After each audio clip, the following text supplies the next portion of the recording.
Shalom Elohim, haleluya, puji nama Tuhan. Semangat pagi Bapak Ibu Saudara yang dikasihi Tuhan kita Yesus Kristus. Jumpa lagi bersama saya Pendeta Samuel Mabuntu dalam renungan pagi ke 2785 hari.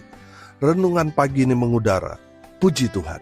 Bapak Ibu Saudara yang dikasihi Tuhan, sebelum kita membaca, mendengarkan, dan merenungkan firman Tuhan hari ini, mari kita berdoa. Minta pimpinan Roh Kudus, kita berdoa. Bapa di surga, berbicaralah kepada kami semua. Pakai firman Tuhan ini untuk menegur kami, menasihati kami, meneguhkan iman percaya kami, dan memberkati kami semua. Di dalam nama Tuhan Yesus yang adalah firman Allah yang hidup, kami berdoa. Amin. Haleluya. Bapak Ibu Saudara yang diberkati Tuhan, bersama dengan saya kita akan belajar Alkitab dari kitab Kejadian sampai kitab Wahyu. Mari buka Alkitab kita. 2 Timotius pasal 3 ayat 11 sampai ayat 15. Demikian firman Tuhan.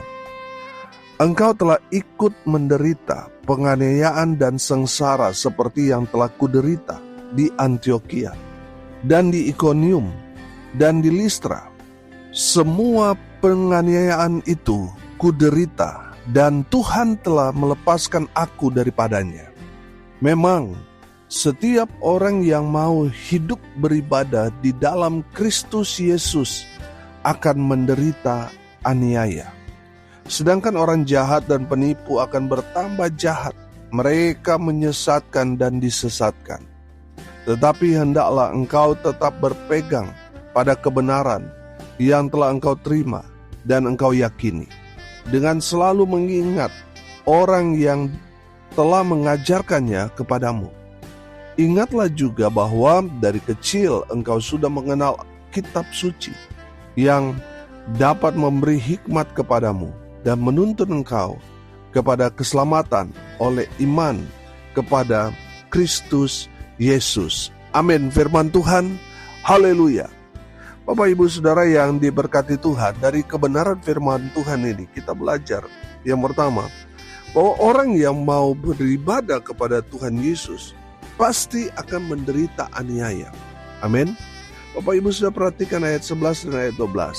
Engkau telah ikut menderita penganiayaan dan sengsara seperti yang telah Paulus derita di Antiokhia dan di Ikonium dan di Listra.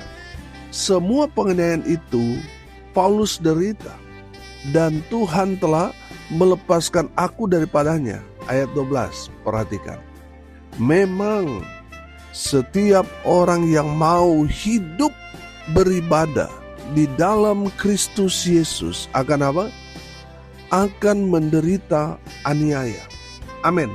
Bapak Ibu Saudara yang diberkati Tuhan, Rasul Paulus mau sampaikan kepada kita bahwa Alkitabiah, kalau saudara datang kepada Tuhan, mau beribadah kepada Tuhan, lalu saudara mengalami persoalan, saudara dipermasalahkan, saudara mengalami penganiayaan, saudara menderita karena saudara percaya kepada Tuhan Yesus, saudara mau datang beribadah kepada Tuhan Yesus, dan saudara mengalami semuanya itu, saya mau katakan, itu semua Alkitabiah.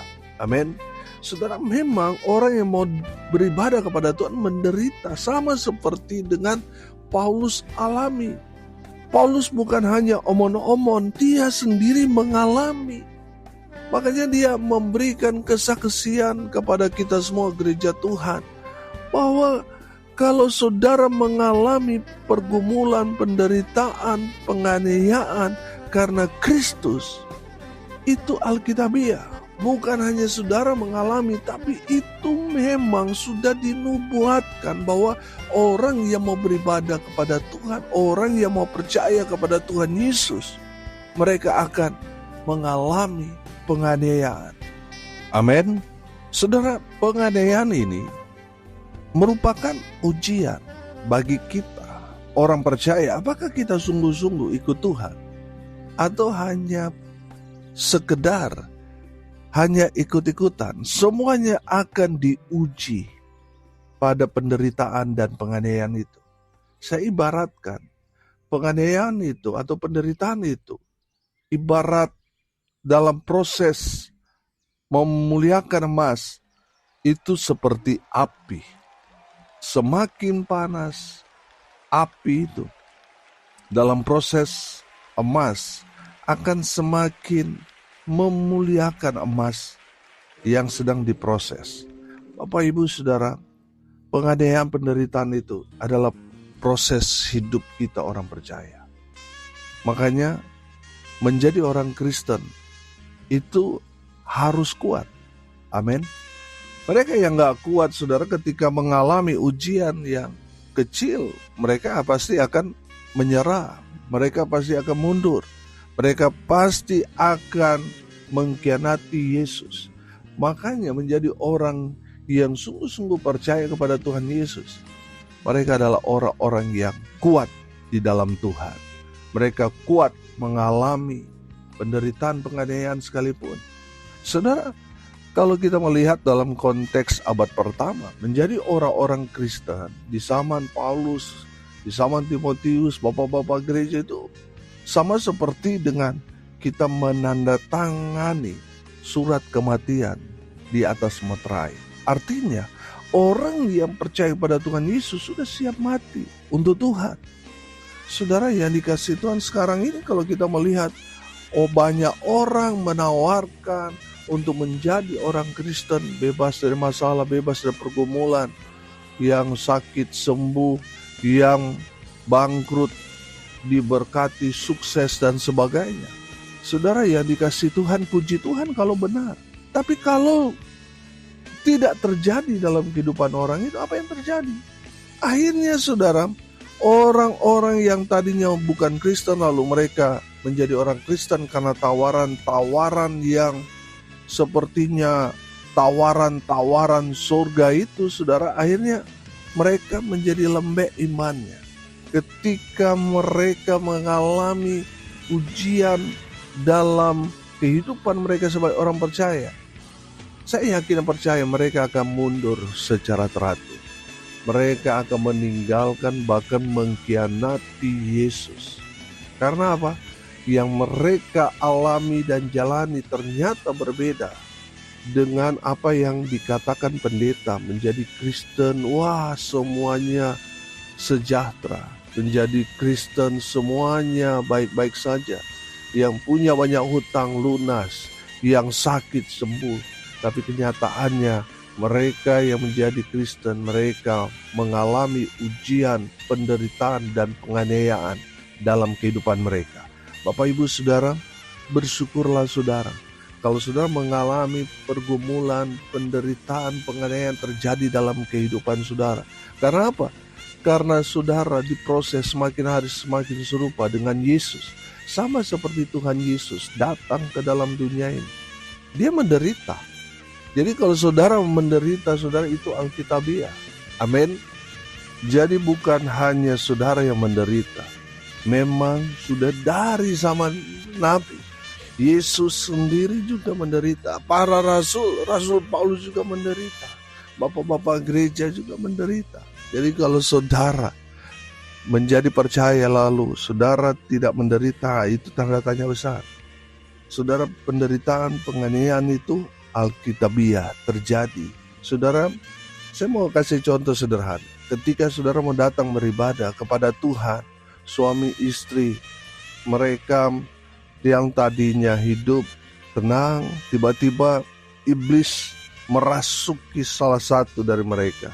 Ketika pasangan mereka mau berangkat pelayanan, tiba-tiba jadi masalah, saudara. Saudara yang dikasih Tuhan, itu yang sering terjadi. Penganiayaan-penganiayaan, penderitaan-penderitaan yang terjadi dalam realita kehidupan kita sebagai orang percaya. Jadi saudara yang dikasih Tuhan, ketika saudara mengalami penderitaan ini, jangan mundur, jangan menyerah. Tetap bersyukur, jalani bersama dengan Yesus. Sama seperti Paulus di ayat 11 di situ dikatakan, semua penganiayaan itu kuderita dan Tuhan telah apa? dan Tuhan telah melepaskan aku daripadanya, dari penderitaan, dari penganiayaan. Saudara yang dikasihi Tuhan, biar Tuhan yang melepaskan semua persoalan pergumulan kita. Selama kita berusaha berupaya, kita tidak akan kuat tanpa pertolongan dari Tuhan. Jadi biar Tuhan sendiri yang melepaskan kita. Kita hanya bersyukur, kita hanya setia, kita hanya tekuni saja. Biar Tuhan yang menolong kita, melepaskan semua penganiayaan penderitaan yang kita alami. Haleluya. Yang kedua, saudara, berpeganglah pada kebenaran. Amin. Ayat 14, perhatikan. Tetapi hendaklah engkau tetap berpegang pada kebenaran yang telah engkau terima dan engkau yakini, dengan selalu mengingat orang yang telah mengajarkannya kepadamu. Bapak, Ibu, Saudara, ketika saudara mengalami satu penderitaan penganiayaan karena mengikut Yesus, mulai saudara ada provokasi-provokasi di antara sesama saudara di lingkungan di mana saudara tinggal, di mana saudara berkomunitas, atau mungkin terjadi konflik dalam batin saudara, sehingga saudara mulai tawar hati. Apakah ini benar jalan yang saya pilih? Kenapa saya mengikut Tuhan? Justru ada banyak tantangan terjadi. Bapak, Ibu, Saudara, firman Tuhan ini mengingatkan kita, berpeganglah pada kebenaran. Amin. Haleluya. Bapak, Ibu, Saudara yang dikasihi Tuhan, firman Tuhan berkata, akulah jalan kebenaran dan hidup.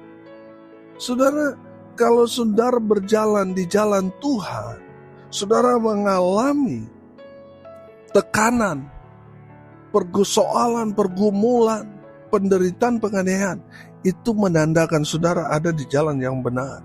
Karena mengikut Yesus ya harus pikul salib, harus menderita. Jangan sampai saudara ketika saudara mengalami itu, semua lalu saudara berpikir, oh mungkin ini salah ini. Saya mengikut Tuhan, kenapa saya dianiaya? Kenapa saya menderita? Oh berarti salah ini ikut Tuhan. Tidak, saudara ada di jalan yang benar. Kalau saudara mengalami semua penderitaan penganiayaan itu membuktikan saudara ada di jalan yang benar, di jalan yang menuju pada hidup yang kekal. Amin. Karena mengikut Yesus pasti menderita. Bapak, Ibu, Saudara, pegang kebenaran itu. Amin. Jangan sampai saudara dibuat pusing oleh orang-orang yang tidak mengenal Tuhan, membuat saudara akhirnya melepaskan pegangan kebenaran saudara. Bapak, Ibu, Saudara, dan saya harus berpegang pada kebenaran. Amin.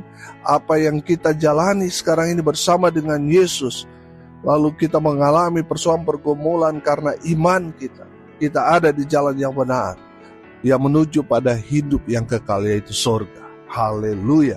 Bapak, Ibu, Saudara, jangan lepas pegangan saudara. Pegang terus kebenaran itu sampai titik darah penghabisan. Haleluya. Bapak, Ibu, Saudara, ada banyak orang akhirnya melepaskan pegangan mereka. Karena apa, Saudara? Karena tidak tahan ketika mereka diuji imannya. Bapak, Ibu, Saudara, tetap berpegang pada kebenaran. Amin. Haleluya. Yang terakhir, yang ketiga, Saudara, ayat 15, perhatikan. Ingatlah juga bahwa dari kecil engkau sudah mengenal kitab suci yang dapat memberi hikmat kepadamu dan menuntun engkau kepada keselamatan oleh iman kepada Kristus Yesus. Haleluya. Rasul Paulus mau sampaikan kepada Timotius, kepada kita semua gereja Tuhan, untuk selalu baca firman Tuhan. Firman Tuhan ini katakan, ingatlah juga bahwa dari kecil engkau sudah mengenal kitab suci. Amin. Saudara, baca firman Tuhan selalu, karena firman Tuhan itu yang akan memberikan saudara hikmat. Amin. Saudara akan dituntun kepada jalan keselamatan itu. Dengan membaca firman Tuhan katakan iman timbul dari pendengaran, pendengaran akan firman Tuhan. Amin. Jadi kalau kita terus membaca firman Tuhan, kita akan menjadi pribadi-pribadi yang kuat di dalam Tuhan. Amin. Saudara yang dikasihi Tuhan, jangan sampai kita disebut anak Tuhan, hamba Tuhan, tapi malas baca firman Tuhan. Bapak Ibu Saudara, saya yakin dan percaya, orang yang selalu baca firman Tuhan, mendengarkan firman Tuhan, setiap hari mereka melakukan itu, mereka akan menjadi pribadi-pribadi yang kuat di dalam Tuhan.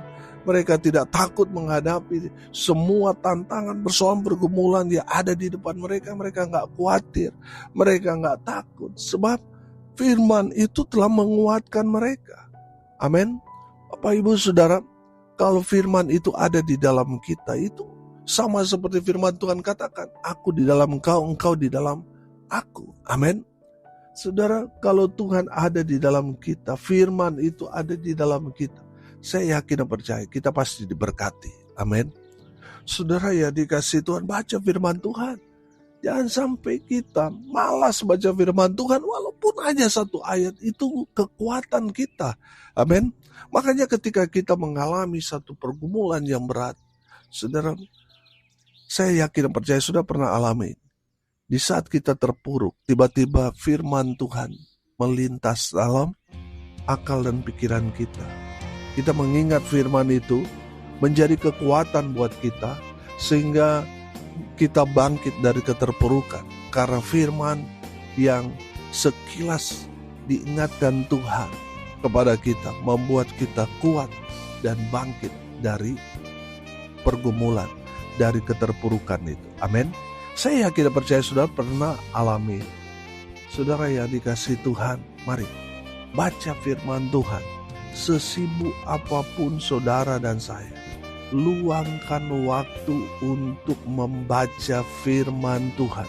Karena itu adalah kekuatan Allah. Di saat kita membaca firman, kita akan diberikan hikmat.